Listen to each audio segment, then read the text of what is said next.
Бүгінгі күнде республикамызда шет тілдерін үйрену үшін көптеген имканиятлар жаратылған. Жастар бұл имканиятлардан нәтижелі пайдаланып келмекте. Сырт мемлекетлерде оқуын һәм жұмысын дауам етіп отырған жастар көпшілікті құрайды. Нәубеттегі репортажымызда міне осындай жастардың бірі хақында толық мағлұмат беріп өтеміз.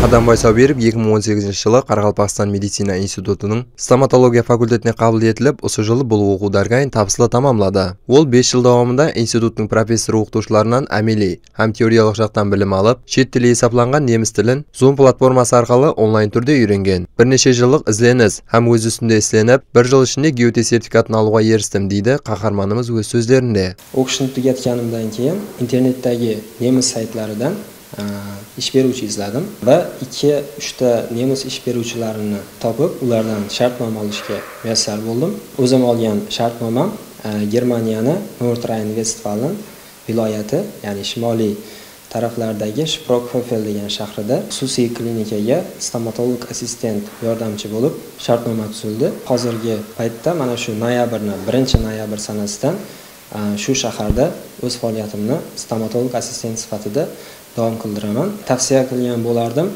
boshqa bir meditsina o'quv yurti talabalariga mana shu chet tili sifatida nemis tilini o'rganib, mana shu Yevropada, Germaniyada o'zini mutaxassisligi bo'yicha ishlashni. Бүгінгі күнде қаһарманымыз неміс тілін жақсы білгенлігі себеплі сол мемлекеттің стоматология жөнелісіндегі соңғы жаңалықтарды терең үйреніп келмекте. Сондай-ақ келешекте өз жұмысын Германияда давам еттіруді режелестірмекте. Әлбетте бүгінгі күнде мемлекетімізде шет тілдерін терең иелеу, өз үстінде іслеу һәм жойбарларын әмелге асыруға кең имканиятлар жаратылғанын атап өтуіміз керек. Қаһарманымыз да бұл сөздерді tasdiqlaydi. Hozirgi paytda biz yoshlarda o'zimiz respublikamizda imkoniyatlar ko'p. Mana shu chet tillarini o'rganib, o'zimiz ustimizda ishlab, o'qib, o'rgansak, demak biz butun mamlakatlar bo'ylab, Yevropa bo'ylab, butun davlatlarda ishlay olish huquqiga egamiz. Aynan mana shu o'zimizni O'zbekiston Respublikasini, o'zimizni institutlarimizni diplomlari bilan.